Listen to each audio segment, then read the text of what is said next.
Hi everybody, my name is Lola Singer of Light Language Arts, and I am back again to give you another glimpse of the imagery on a Thoth tarot card, and then tuning into the frequency of that card and providing you a song in light language that taps into that energy.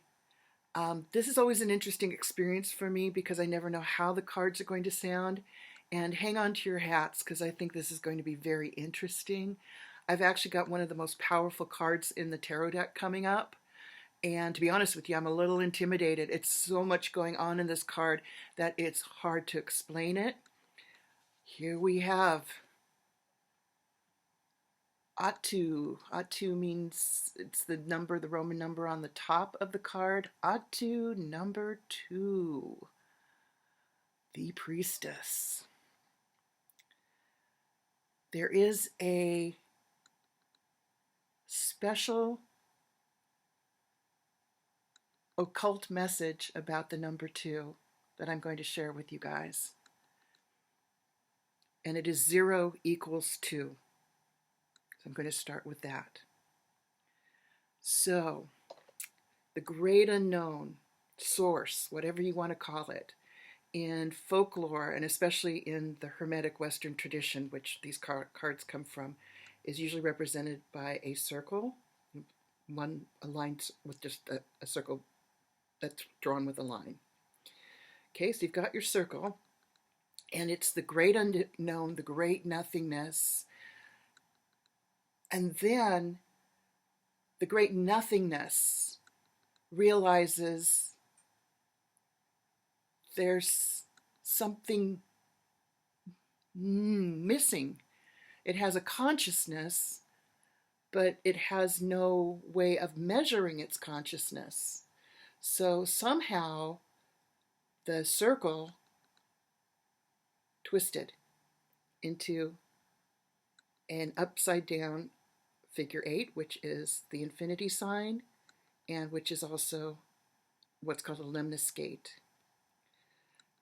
Now that we have that, there's an awareness, there's a reflection. There's one side of the figure 8, there's the other side of the figure 8. That's what's being conveyed about how powerful the number 2 is. There's a vague awareness here, and then once it twisted, there's a reflection so that the great consciousness could really know itself through that reflection. Heady stuff. That's why the infinity sign is so powerful. And that's why if you look really closely, I'll try to do this without a glare. I'll have to look this way. There is an infinity sign over the eyes of the priestess. I hope you guys can see that. The priestess represents, and the reason I'm bringing that up is that even though she's called a priestess, she is the collection of all energy, meaning she's actually androgynous. Remember, if the 0 equals 2, one side's going to be male, one side's going to be female. One side gives, the other, and the other side receives energy. That is why the top part of the priestess has curved lines, and then she's seated on a throne, and that is a Sagittarius archer's bow on her lap.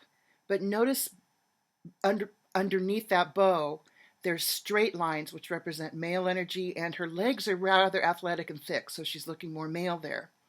So what she's doing is she's the great mysteries behind the veil, because once again, she's the reflection of the first thing that ever existed. It's unknowable to us because we can't wrap our heads around it.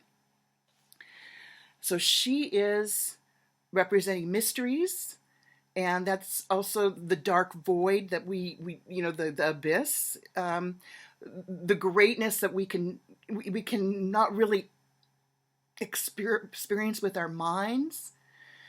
And there she is with her lunar crown on, showing the 3 stages of the moon. She's got 7 crescent moons under that, which represent stages in the alchemical process. She's weaving that energy. She's creating male and female by doing that, combining them, the curved and the linear. And she is also the great mother, and I'm using the word mother in this case because she's a birther of concepts. So here's all this spiritual stuff going on that we as human beings can only maybe get a glimmer of a concept of what could possibly be going on. And there she is, there behind the veil, the queen of the mysteries, the priestess. She knows it, but what she knows is that I have birthed these ideas from this high state down, down, down, down, down to create you, me, this form.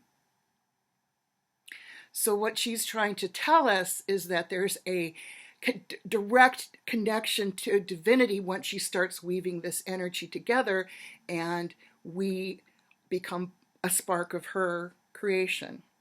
So she's the great birther. She also is, the lady of the secrets, and she's represented by, you'll see a moon down here, but there's also a Hebrew letter called Gimel. Gimel means camel. There's a camel here in the card. The camel is the symbol of the animal that takes us across the abyss into the great unknown once we have started to recognize our own divinity. So what she represents is the mother of creation, but she's not soft and fuzzy. She is the first mother, the first birther, and what she has done is said, I have created you from me. So the idea is you're not ready to see her. She's hidden behind those veils of energy she's weaving until we are willing to say to ourselves, I am a spark of the divine. Then we're worthy of seeing her and being seen. And when you come to that particular priestess, metaphorically, you do not come to her saying, oh, dear priestess, I am so unworthy. She won't even see you.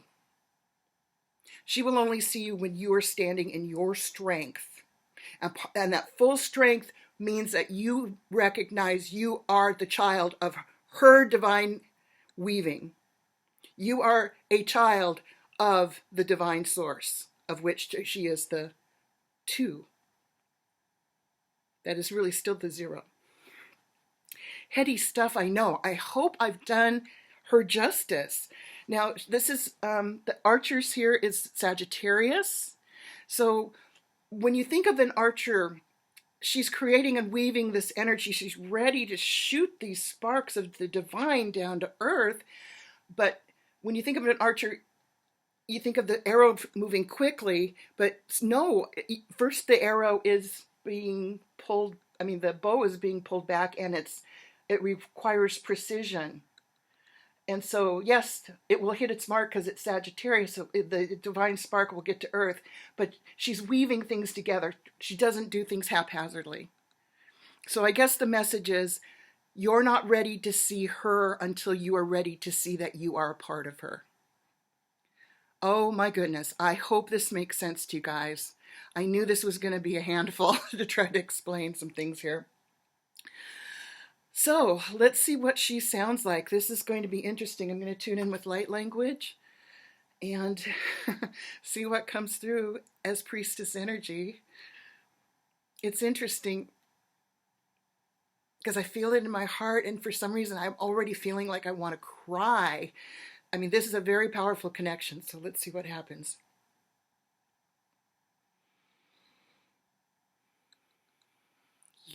She wants to speak in English first. You are my child. You are a child of God. You are a child of greatness. And I do not give you special favors. I released you to be born, and I release you to be reborn. You come to me when you are ready. Oh, shudders down my spine. Ooh. You come to me when you're ready, and when I see you, I will welcome you. When you are ready, you will also see that I am a part of you that I have created with the purpose of growth, expansion, and greatness. Oh gosh. And until you are ready to see yourself in that power, in that greatness, in the open, naked before me, then you will never see who I am. I create you with love, and I create you with respect. You will not see me until you have begun to love and respect yourself.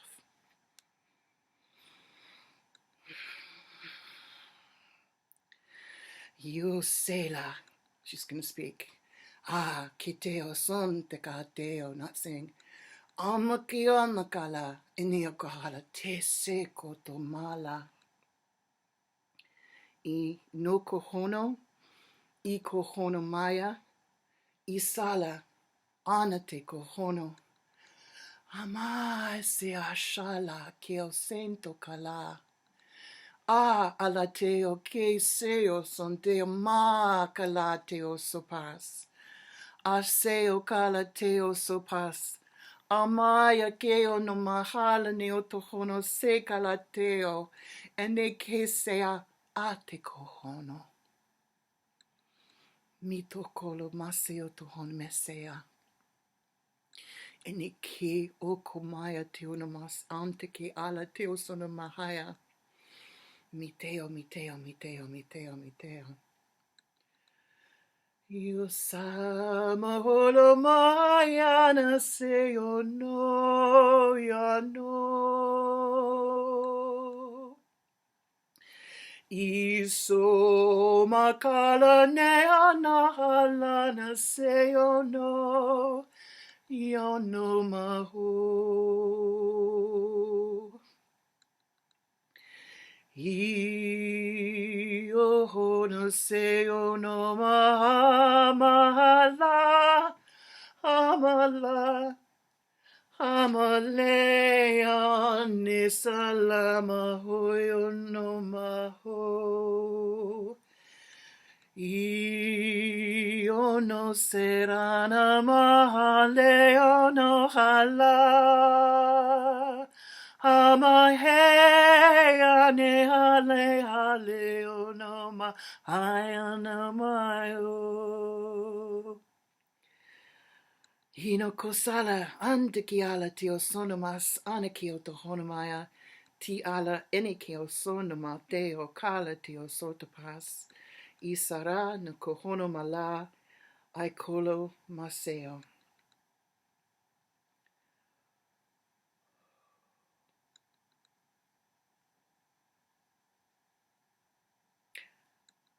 My whole body is shaking. And I want to cry for some reason. And maybe that's because